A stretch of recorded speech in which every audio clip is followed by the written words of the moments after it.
but we have excellent resources here in the EU, and Hmm. ENISA is one of the best bodies there. So from a consultant's point of view, there are a lot of excellent papers and tools up on the ENISA website that are all free. So for Hmm. example, if you're a consulting firm and you need to do, you know, learn more about incident response, there are papers and Hmm. exercises and tools available on the ENISA website for free that you can use and adopt for your own business. Welcome to Secure and Simple podcast. In this podcast, we demystify cybersecurity governance, compliance with various standards and regulations, and other topics that are of interest for consultants, CISOs, and other cybersecurity professionals. Let me start this episode with an apology. Due to technical problems, we were unable to reproduce the video from the interview, so you'll hear only the audio. But in any case, you'll hear lots of great insights from Brian that you will not find elsewhere. So here goes the interview. Hello, I'm Dejan Kosutic, the CEO at Advisera and the host of Secure and Simple podcast. Today we have a very interesting guest. His name is Brian Honan, and he's the owner and CEO of BH Consulting from Ireland. And he has grown his consultancy from basically zero to more than 350 clients in 15 countries. And he was an advisor to Europol and is a member of advisory group to ENISA, Cybersecurity Agency, and has given lots of interviews, amongst others, to Newsweek, Forbes magazine, and so on. So today, in this podcast, you'll learn about the role of various European bodies in charge of cybersecurity, but you'll also hear many tips on how to build a successful consultancy. So welcome to the show, Brian. But then thank you very much for having me here. It's a pleasure, and I've been an admirer of your work for many years. So it's an honor to be here. Thank you. Well, thank you, and great to have you here. So I think you started like back in 2004 or something like this, right? That's right. And back then there were not many cybersecurity consultancies offering this kind of advice. So what inspired you actually to start this business, and how did you see actually evolve this consultancy and cybersecurity market in the past 20 years? Yeah, I suppose like BH Consulting, as you said, Dayan, has been around since 2004, but obviously my career started much earlier than that. Hmm. I started working in IT back in the late 1980s, working for Ireland's largest life insurance company, and at that stage, I was responsible to look after these newfangled technology things called PCs. That were coming into the business and would never catch on. And but we know now that's not what happened. That over the years, PCs became more prolific amongst the business, and we moved away Hmm. from many systems away from the mainframe systems we had onto PCs. And part of that migration always felt. Uh, Security was a key part of the success of moving away from these traditional secure enclaves of systems we had in the mainframe, now scattered across many networks and many computers and PCs. So throughout my career, then I moved to different companies, etc. And I always worked for companies and had a big responsibility for security there. And Hmm. early 2000s, I was kind of looking around and thinking to myself, if you're a business owner or you run your own company, you really have nobody to come to you can go to get independent advice about cybersecurity. Now, back then we called it IT security uh, Hmm. and information security. Uh, but yeah, you nobody to talk to. If you talked to your IT supplier, who was your natural person you talk to, they would go, "Oh yes, security, no problem. Here's this shiny box that we can sell you, or here's this software we can sell you." But there was no approach to looking at information security, cybersecurity as a how can we do this to support the business? Hmm. What do I really need? What does the business really need to solve this? So yeah, 2004, I set my business up thinking that being an independent advisory firm that would give companies and businesses advice on what they need to do to protect their business and their systems is is what was there. And I always remember a piece of advice that a mentor gave me at the time. He says, Brian, that sounds very interesting, but when you're setting a business up, you have to make sure there's a niche in the market for that business. But more importantly, make sure there's a market in that niche as well. So, for many years at the beginning, it was tough because people still wanted to buy a solution to a problem, and often the solution was a piece of software or hardware. Advice was not really seen as a solution. But started off 2004. Started off using BS 7799, the precursor to ISO 27001, as the framework for helping companies develop their security programs. And we are where we are now today. Great. So you've grown to 30 employees, right? If I understood Yeah. well. So it's already a very, very sizable firm. It's congratulations on your success. Thank you. Thank you. Let's switch a little bit to these European organizations for cybersecurity. So there are numerous organizations like ENISA, like CCERTs, like CERTs, European, this EU Cyclone, and others. So can you just briefly, explain to our audience what is the role of each of these agencies and government bodies? Yeah, look, it's very interesting you asked that, because if you look at the evolution of these bodies, it actually maps neatly with how cybersecurity or IT security has gone from being this niche thing in IT. 20 years ago, 25 years ago, cybersecurity was an IT problem. It only impacted IT computers, only impacted IT and computers. But over the years, as our lives, both personal and social and business lives, have become more and more reliant on the internet and computers, we've seen the importance and the dependencies we have on technology grow, and these bodies have evolved. Funny enough, ENISA, the European Agency for Cybersecurity, was founded the same year as BH Consulting. So last year was our 20th anniversary, and we had an ENISA celebration as well, and we joked that we'd have a joint party for both organizations to celebrate 2 decades of business. But so ENISA has evolved over the years to now that its role is to advise the EU and subsequently then member states on what measures should be taken to enhance the security and protect the online lives of European citizens and businesses. So it's playing a much more important role. And we can see that in how it's grown and its growth over the years as well. CCERTs, a computer emergency response team, or computer security incident response teams have also grown over the years.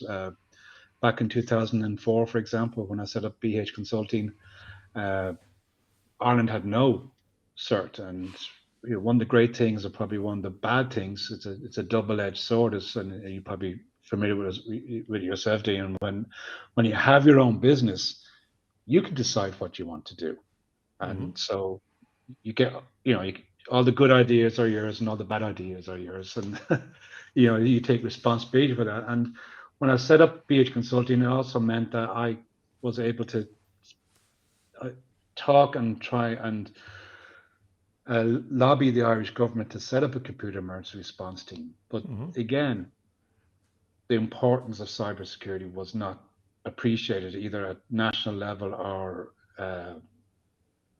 company level in many bodies. So in 2008, I set up Ireland's first computer emergency response team, and we're still running, but it's a not-for-profit voluntary organization to help protect small businesses here in Ireland. But subsequently to that, we've seen many member states, many member states in the EU are similar to Ireland. They know formal computer emergency response teams. But now we're seeing that since 2012, EU mandated that every member state had to have a national computer emergency response team. So Croatia has one now, Ireland has one, every member state Yep. has one. And we're seeing those becoming more effective. We're seeing better funding coming along for them, better cooperation at member state levels, and that's what Cyclone is all about. It's a network to help those national certs coordinate and work better. So if there's ever a major attack against the EU, that we all as members of the EU can all work together to protect each other from those cyber attacks. And we're seeing new legislations coming, GDPR being the big, I think, step in 2018. We had NIS, now we've got NIS 2, and that's putting a lot of responsibility and requirements on businesses who provide critical services to society to ensure they've got proper security in place. And likewise, now we're seeing DORA coming in for the financial sector, and we've got the Cyber Resilience Act. It's going to bring more security in place. So we're seeing cybersecurity, information security becoming much more critical to the EU, and these EU bodies are responsible for ensuring that these things, that these regulations, directives, and mandates are carried out effect. Yeah, certainly. And how about this cooperation group that is mentioned in the NIS2 and also, I don't know, single point of contacts, competent authorities, all of these things are really mentioned there. So how do they fit into this, let's say, cybersecurity architecture of EU? Yeah, well, I suppose, the advantage we have as being members of the EU is that we're all members of the same body, and we all have the same goals. We all want to have the rights and of EU citizens protected, and we have our values that we want to maintain and protect as EU citizens. But we also are individual member states as well. Croatia is a proud country in its own right, where you're based. Ireland is a proud country in its own right. So it'd be very hard for there to be one EU body that's going to be responsible for every individual member state, because each member state has its own laws. Historically, we've developed our infrastructure in ways that were appropriate to each member state, but are slightly different as well. So that's where you have a directive like NIS2 stating that each member state has to assign its own supervisory authorities or responsible bodies, and it's up to each member state to decide then what's suitable for themselves. But they will all, there will always be a national body responsible for that member state. So in Ireland, for example, the National Cybersecurity Centre is the overall body responsible for NIS2 in Ireland. But we do have, our telecommunications sector, in our financial sector, there are bodies responsible for NIS2 in those in those sectors, and they are supervised, if you like, by the National Cybersecurity Centre, and it'd be similar in other EU member states as well. Yeah, definitely. Okay, now from consultant point of view, how can actually ENISA, or is there a way for ENISA actually to help consultants? Are there some, let's say, materials that are published for consultants, or is there any other way that consultants can learn or maybe grow their business related to ENISA?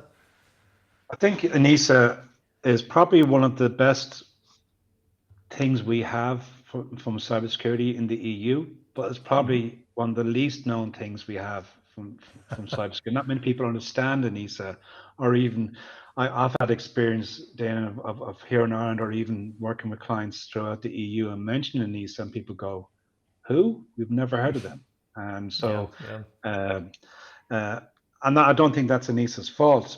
It's just that people aren't aware. I think we all tend to look towards America as the center of where information comes from when it comes to cybersecurity, but we have excellent resources here in the EU, and ENISA is one of the best bodies there. So from a consultant's point of view, there are a lot of excellent papers and tools up on the NISA website that are all free. So, for example, if you're a consulting firm and you need to learn more about incident response, there are papers and exercises and tools available on the NISA website for free that you can use and adopt for your own business. A tool that we use, for example, in our data protection team for advising clients on GDPR, is that NISA have produced a tool on how you measure the risk of a data breach to data subjects, and it's a formula that you can use. So if you, as a consulting firm, are advising your clients on how they measure the impact of a data breach on their data subjects, if you're using a tool that's been produced by an EU body like ENISA to estimate that breach, it's very hard for the supervisory authority to come around and tell you estimated it wrong. So you're using a tool from the ENISA who's going to question that, and that's available for free as well. From an awareness raising campaign point of view, ENISA has a lot of great material up there with videos and posters. They have a tool called Awareness Raising in a Box, which is actually an interactive game that you can use in businesses or with your clients to get them to understand cybersecurity threats and hopefully spot them as well. So there's a lot of excellent material up there for free that as a consultant you can use in your business or adapt for your business to use as well. Great. Okay, this is great to know. And is there a way for consultants to engage directly with ENISA in some kind of activities?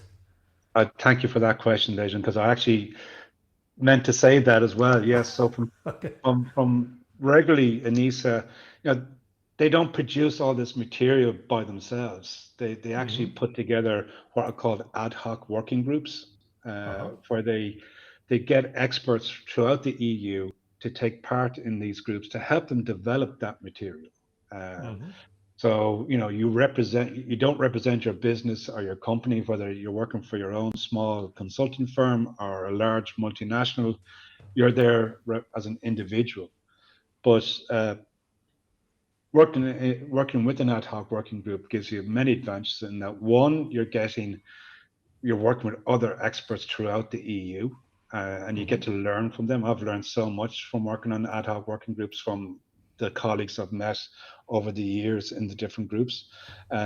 You learn not just technical stuff about cybersecurity, but different viewpoints on cybersecurity, both from like I'm from private sector, but you might be dealing with experts from academia or experts from legal or experts from government bodies. So you appreciate their viewpoints, and you get to appreciate things from a cultural point of view. You're dealing with people throughout the EU, so what might be acceptable in an Irish context might not be in a Finnish or German or Italian context. So you learn how to better cooperate internationally. And of course, it's something that you can use yourself when you're talking to clients, saying, look, I've supported and helped ENISA. I've been on this, I'm an expert on the ad hoc working group on this particular topic, and that can help your profile as well. But to me, that last part, the profile part, is not the most important thing. It's the opportunity to network and learn from others that these working groups provide. Oh, this is a great advice. It's certainly something that cybersecurity consultants should go after. Oh, absolutely. Now, since you worked also with national bodies, what is your experience with when speaking with national authorities as a private consultant? When basically asking them for advice on how to interpret a certain law or regulation and so on, especially in the view of NIS2, which is basically different. I mean, there are local laws for each country. So how do you actually see this cooperation between private sector, especially consultants, and these government cybersecurity bodies? Yeah, I think it's a very good question, because I'll be honest, it can be quite challenging to deal with government bodies. And people often say, oh, government agencies are very slow, and they don't respond as quickly as private sector.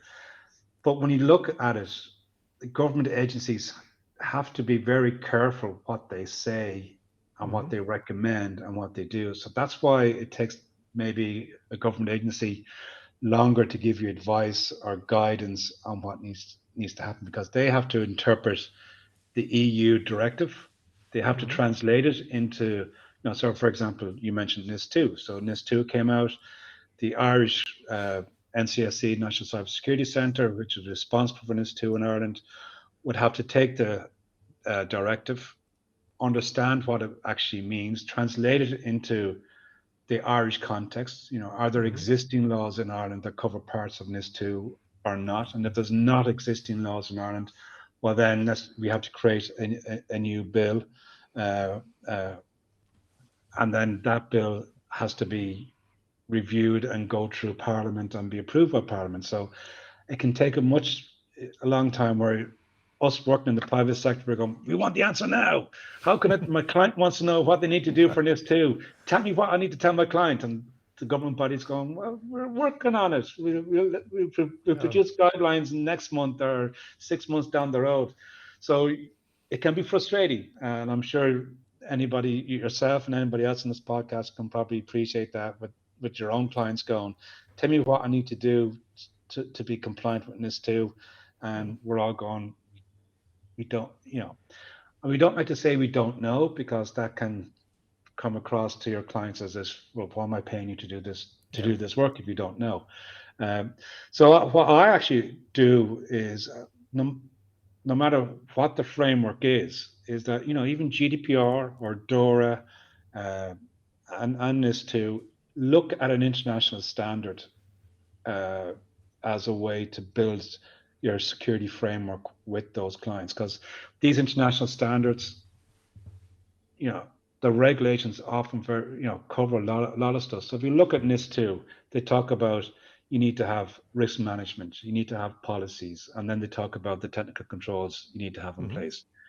Same with DORA. They talk about it's risk management, policies, technical controls you have in place. Yeah. Even GDPR from 2018 is a risk-based approach to data Hmm. data protection.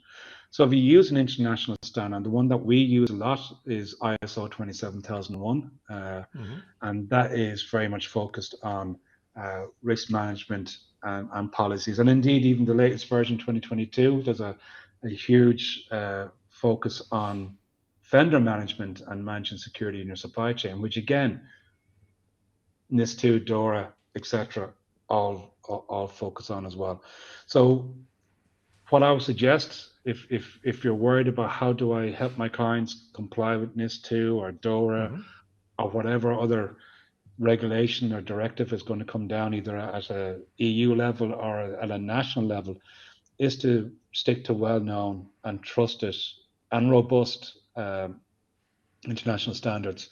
As I said, we used ISO 27001 Hmm. quite a lot, Yeah. Yeah. and so far it's worked. Yeah, I mean, in my experience as well, it's ISO 27001 is a perfect, I would say, baseline, so to say, on Yeah, which upon which you actually build these building blocks to reach compliance with either DORA, NIS2, or some other frameworks. yeah. And with regards to this communication and let's say, communication with government bodies, is there a way actually to speed the things up? Are there any suggestions from your end, how to help actually, or how to facilitate this communication with them? Well, obviously, I can only speak from my own experience, and Hmm. that's been dealing with Irish government agencies and some EU agencies as well. Is again, I don't think you can really speed things up. I think what you Hmm. need to do is just to learn to be patient and to maybe understand, for want of a better phrase, the rules of engagement. You know, a government body has to be very careful that it's not seen to be influenced by a private sector uh, Hmm. company or companies. Like they have to stand independent, because the law of the country, the law of the EU has to be independent and equally just across, and applicable to everybody in the same way. And running in and saying, I've got the answers for you, you should be doing it this way, is not going to speed things up. It's your best way to do it is just to engage. And many countries will have when they're publishing or looking for input on how to implement an EU directive or regulation or how to develop laws, they look for consultation. They will send out a request for consultation, and rather than try and engage with individuals and engage with politicians, because again, politicians, they may not be around forever. The politician you're working with today may not be there after the next election, and that Yeah. could be 4 years from now, it could be a year from now. So work within the frameworks and the consultations, and maybe try, if you're a small consulting firm or an individual, is contribute your own thoughts into a consultation, but maybe get involved in your local business groups. If you've got a representative body at a national level for small businesses or for the industry you're in, become a member of that, and through that try and help. Using the influence that body might have to try and make sure that things get done. But Okay. I think the big thing is learn to be patient. These things don't happen very quickly. Yeah. Great. And speaking of these industry bodies, right? You're the chairman of Cyber Ireland, chairman Yeah, of the advisory board of Cyber Ireland, right? correct. So what is the really purpose of this association, and how does it work? How does it help its members? Yeah, so Cyber Ireland is a cluster body. So basically, what that is, it's a body that has been established between various agencies of the Irish government. So they provide funding, and it's a way for us to try and get Ireland to be recognised as one of the top countries in the world for cybersecurity. So we facilitate cooperation and collaboration and knowledge sharing across private sector, government sector, academia, and research. So we try and you know find out what uh, businesses want, like be that multinational businesses that are based here in Ireland, and there are quite a few have the headquarters here in Ireland, from local Irish businesses, be they large and small, as to what they need from to promote their services, their products, and that could be we need to have more people qualified at third level in cybersecurity in these particular areas, so we can then work with academia to try and design uh, courses, university courses to match that, or maybe credential courses to match that. Or we need research done in certain fields so that we can develop products and services around that. And we as an industry see these are the challenges that are coming, so we need help. And a small business, a small cybersecurity company may not have the financial resources to hire a researcher, but through collaboration could engage with a third level or other type of research body to do that. And also talking to government about grants and ways to support. So, for example, uh, last year and this year with NIS2, the Irish government has been able to set up a grant program for small businesses to help them put in place cybersecurity initiatives to make them compliant with NIS2. And Cyber Ireland has been we've worked as a coordination body to try and advertise and push out this grant to SMEs in Ireland, but also let them know, well, these are companies that can help you improve your cybersecurity, and give guidance and advice on how to apply for the grants, etc. So working with government, feeding back to the government how the grant schemes are working, promoting cybersecurity companies in Ireland that can provide these services, and then promoting the grants out to small businesses to say, look, there's money here available from the government. If you need a security assessment or to invest. The investment could have been, the grant was up to €60,000 to improve your cybersecurity. So, it's a good sum for a small company Yeah. to get. So that would be one example, Dane, of how we do that. And we run national, we run regular events and conferences to try and promote companies and promote topics and get engagement as well. Yeah. No, this definitely seems like a good way to engage, let's say, indirectly with the governments and basically certainly to learn as a consultant. So I would say that a consultancy in each country should look for these kind of bodies to kind of get more information about this whole thing.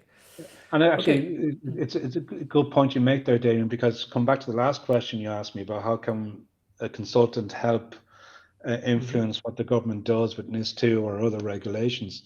So Cyber Ireland, with the Irish bill that was coming through to support NIS2, we consulted all the members to say what their views were on the bill. And then I, as chairman of Cyber Ireland, was brought into the Irish Parliament, into a body that was reviewing the committee that was reviewing the bill to question and make sure the bill doesn't impose or on individual rights or cause any, that the bill is fit for purpose. So I was able to represent Cyber Ireland and feedback from the various companies, be they consulting firms, manufacturers, etc., to say this is our view as a group. This is our view of the bill, and this is what we should. This discussion must have been interesting there in the parliament, right? It Did they is. really understand? Did they really understand what you were saying there? Some did and some didn't. It was interesting. Some of the questions you got, you were going, "Oh yeah, this is like my grandfather asking me." Well, not my grandfather; he's gone. But this is like somebody who doesn't understand. Who's used a computer but doesn't understand cybersecurity is asking me questions. But other people were. It depends on the committee is all politicians. Some of them are better briefed than others, and like that type of committee, you're actually you're sworn in as a witness. So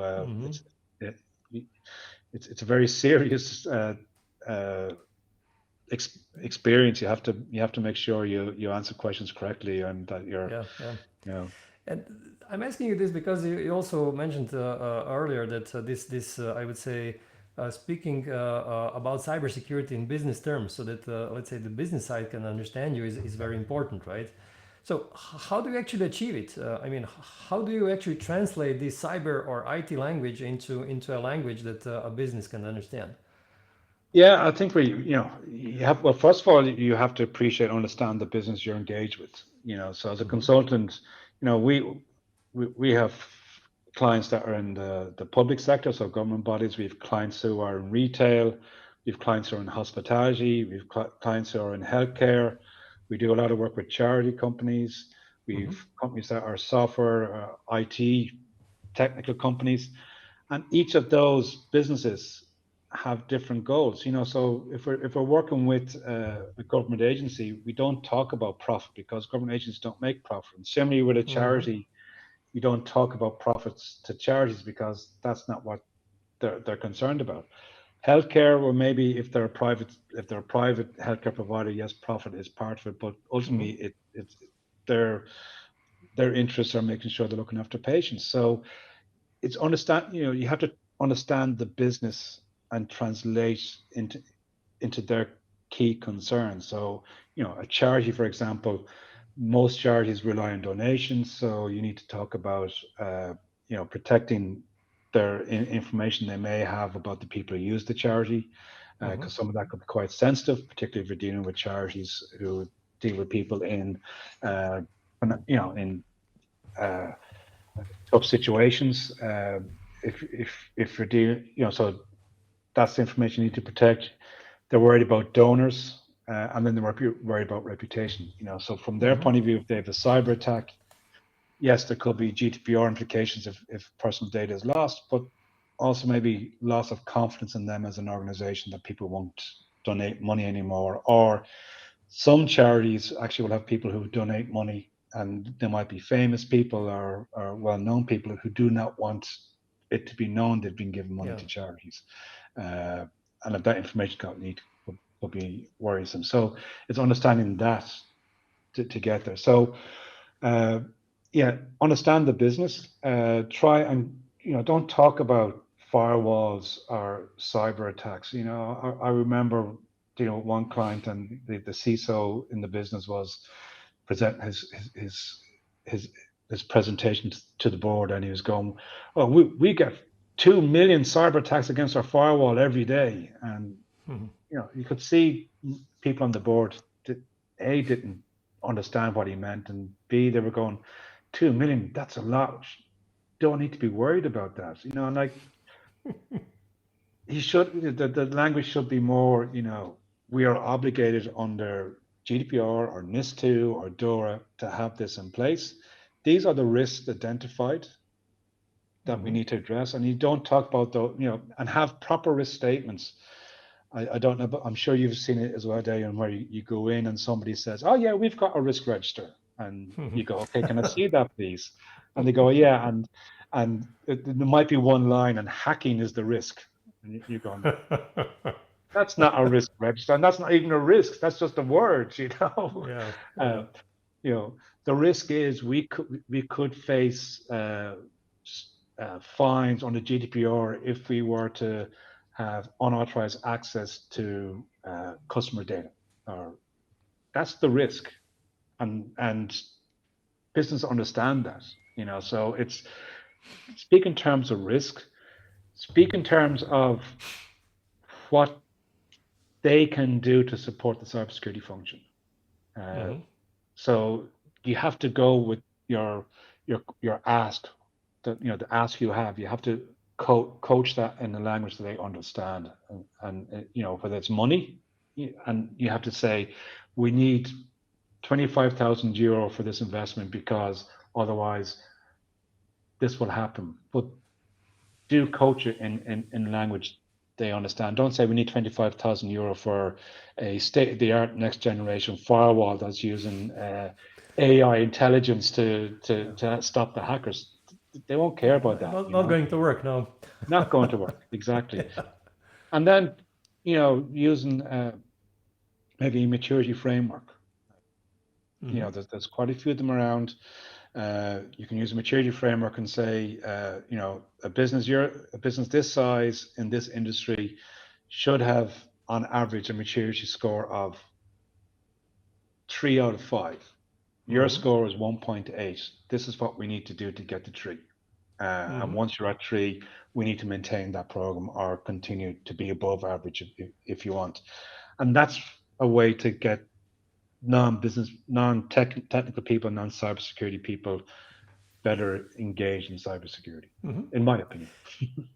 No, this definitely makes sense. I mean, this understanding the business, this risk management approach, this benchmarking.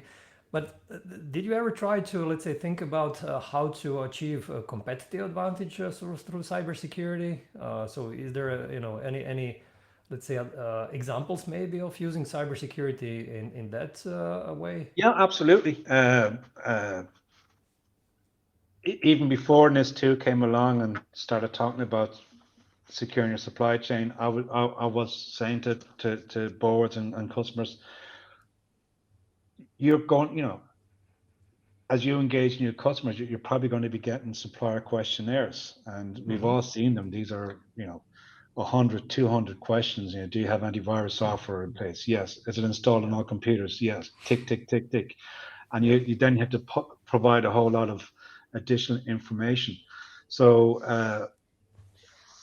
I always use the argument that having a mature cybersecurity framework in place means you can answer those questions quickly, you can answer them effectively and truthfully, and you can provide evidence quite quickly when asked upon. I always take the next step and say, if you're certified to a standard like ISO 27001, this means that you as a business can be confident that you're following the industry good practice from cybersecurity. It's not a guarantee you won't be hacked, but it means you can have confidence that you're doing the right thing. it also means you can project to your customers and potential new customers that you have good cybersecurity in place. So if they're looking for a partner or somebody to sell to buy services or products off, the fact that you can reassure them that you've got good security in place to to the level of an international standard probably means you're going to have a better chance of winning that business than a competitor who doesn't.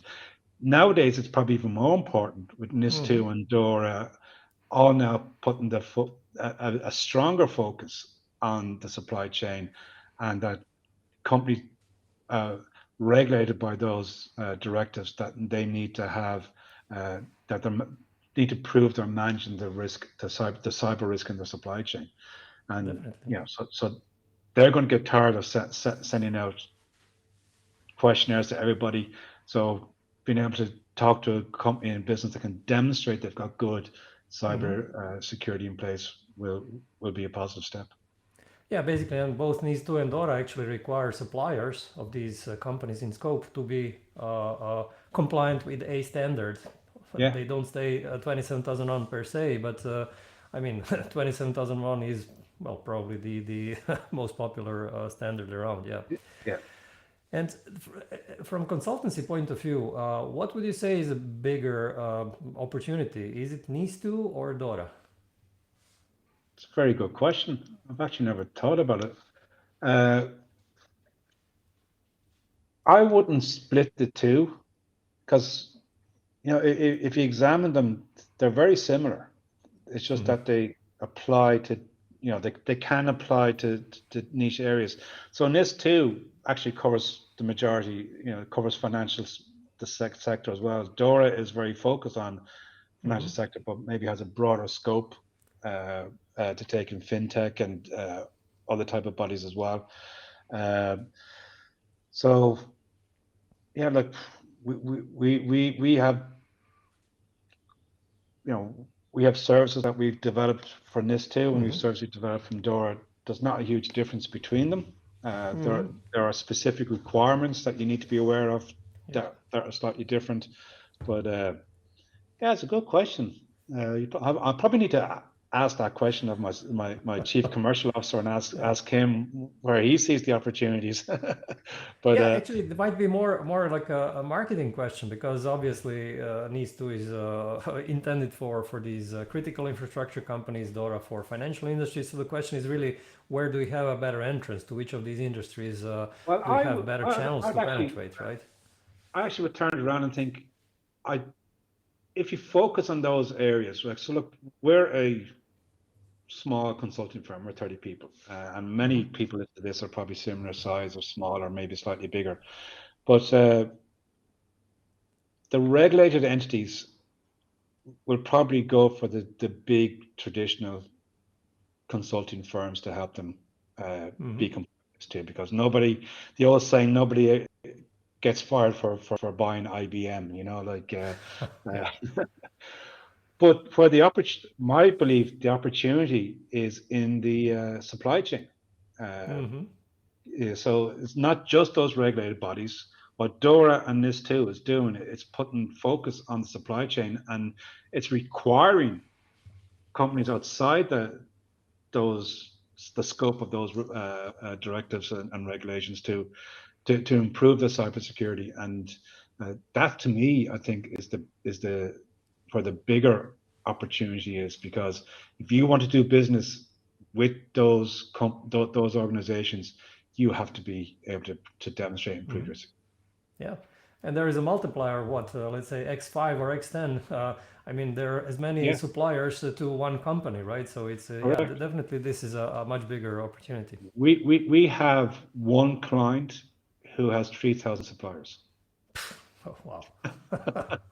Now, how many of those are in their cybersecurity risk register? Probably not all 3,000, but there'll be a significant number there, and as you said, you multiply that by other number of other bodies, banks, financial institutions, government agencies, telecommunication companies, and their suppliers.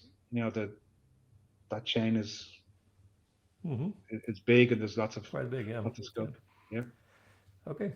Now, from consultancy point of view, there are other regulations that are now coming out. EU AI Act, of course, Cyber Resilience Act. What do you think? Where are the biggest opportunities for consultants? I think the big opportunities is traditionally, if you like, the IT security, the cybersecurity sector has been a very technical focused uh, Mm-hmm.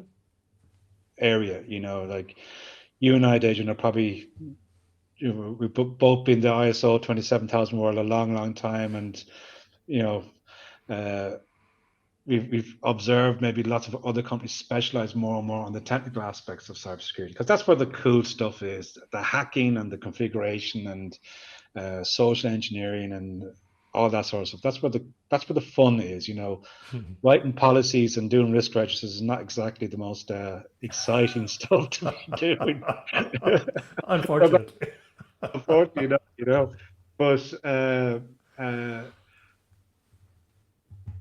if you want to grow your business and you want other, more clients to engage with you, I do think you either specialize in a technical area, you become Mm-hmm. a company that's very good at penetration testing and you work at that, and maybe you partner with other companies who specialize in governance and risk and all that, and they can use you for their clients. Or you do specialize in governance and risk because Mm-hmm. uh, cybersecurity is becoming a bigger and bigger business issue. Uh, Yep. when I set the business up in 2004, the people I was talking to were IT people. It was the head of IT, it was an IT manager who wanted a penetration test on his firewall or Mm-hmm. etc. Now we're talking to CFOs, CEOs, boards, risk committees, people who are not technical, Mm-hmm. but who want this risk to their business to be managed. So the opportunity is spreading. Mm-hmm. But if all you're selling is technical services, it's only going to be the technical people you're going to be talking to. Yeah. Whereas if you're talking governance and risk and compliance, so you can demonstrate and prove you have expertise in these areas, and you can advise your clients in those areas. Well, I think you're going to have a broader market to target. Now, the key thing is prove and demonstrate you've got expertise in those Mm. areas. Everybody can turn around and say, yeah, I'm now an expert in AI. I'm an expert in the AI Act or an expert in CRA. Uh, and I do think as an industry, that's something that we do have to address. I don't know what's like in Croatia, but here in Ireland, as a business owner, if I was to hire, if I have a problem with the electrical wiring in my office, I have to hire a certified electrician Yeah. who's registered with a government body, and if that person doesn't do the job to certain standards or to a certain way, they can lose their license. And same with a plumber. I want to hire somebody to to set up my firewall or do a penetration test. Anyone can do it. Anybody can say they're an expert, and it's down to me as the buyer to be able to prove that. So I do think we will probably see some, and we should maybe encourage some sort of scheme that uh, people can demonstrate and prove that we are experts in this area and that we are licensed to practice in this area. But more importantly, there's accountability.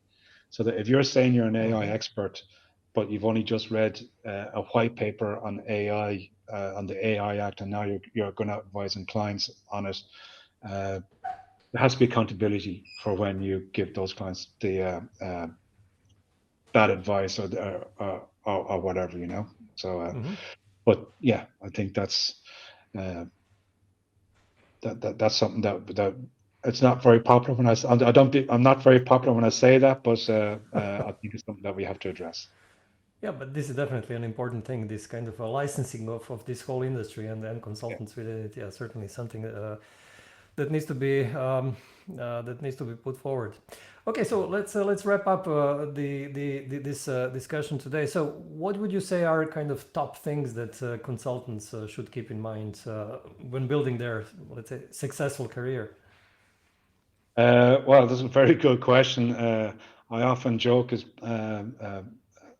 have plenty of coffee and to keep you going and keep things good, and maybe plenty of whiskey in case things go bad.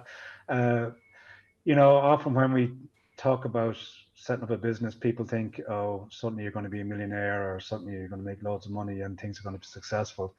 But it's a very and I'm sure you've the same experience as well, and everybody on this podcast the same. It's a very bumpy ride. It's like a roller coaster. You have periods of time where you're very, very busy and things are going great, and then you zoom down to where things can be a bit scary and maybe not going as well as you think. So my advice would be, have patience, believe in your mission. Have faith in your mission, but also have good mentors and good advisors, and that's either people outside the business who you can rely on for good advice, or people in your business, colleagues that you can give you good advice. And when you're making a decision and it's a wrong decision, that they're able to tell you you're wrong, and you should be able to admit you're wrong as well. So it's surrounding yourself with good people, having patience, and lots of coffee. And whiskey. And whiskey, but hopefully more coffee than whiskey, because one thing being addicted to caffeine, but addicted to alcohol may not be so good for your business. Okay, great. So thank you very much for these insights, and it's been a pleasure talking to you. Oh, likewise. Thank you very much for having me. Yeah. Thanks again, Brad. And thank you everyone for listening or watching this podcast, and see you again in 2 weeks' time in our new episode of Secure and Simple podcast. Thanks for making it this far in today's episode of Secure and Simple podcast. Here's some useful info for consultants and other professionals who do cybersecurity governance and compliance for a living. On Advisera website, you can check out various tools that can help your business. For example, Conformio software enables you to streamline and scale ISO 27001 implementation and maintenance for your clients. White label documentation toolkits for NIS2, DORA, ISO 27001 and other ISO standards enable you to create all the required documents for your clients. Accredited lead auditor and lead implementer courses for various standards and frameworks enable you to show your expertise to potential clients. And a learning management system called Company Training Academy with numerous videos for NIS2, DORA, ISO 27001 and other frameworks enable you to organize training and awareness programs for your clients' workforce. Check out the links in the description below for more information. If you like this podcast, please give it a thumbs up. It helps us with better ranking, and I would also appreciate if you share it with your colleagues. That's it for today. Stay safe.